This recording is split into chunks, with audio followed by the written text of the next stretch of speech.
individual daily variations of strength and performance, like PRE, DAPRE, and the goal of APRE is to work towards a repetition maximum.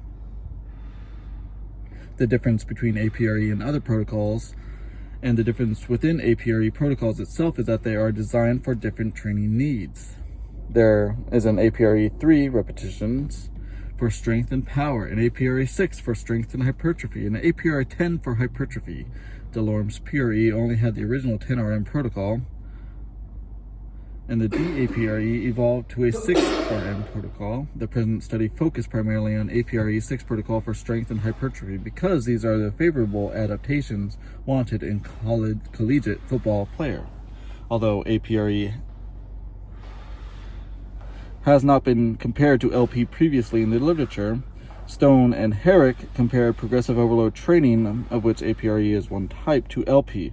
The researchers reported that there was no significant differences in strength between the progressive overload group and the LP group in untrained women at the conclusion of a 15-week study. However, the LP group continued to gain strength, whereas the progressive overload group appeared to reach a plateau in their strength gains. These findings led the research to theorize that LP might be a better method to use a yearly plan. However, the strength improvements observed during short-term APRE training, 6 weeks, in the present study conflicts with these findings from Stone and Herrick. The discrepancy may have been because of the benefits of the autoregulation of PRE used in this method on highly trained individuals versus untrained individuals. The discrepancy may have been because of the benefits of the autoregulation of PRE using this method on highly trained versus untrained individuals. Flexible non-LP is a similar type of programming as APRE, and it has been proven to be a successful approach among collegiate athletes.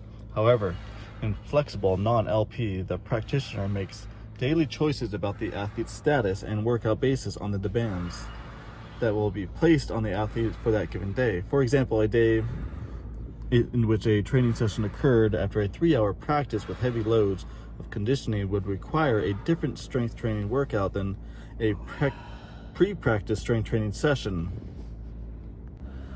Flexible non-LP allows adaptation by the coach or practitioner based on demands of stressors such as an increased conditioning or periods of increased competition.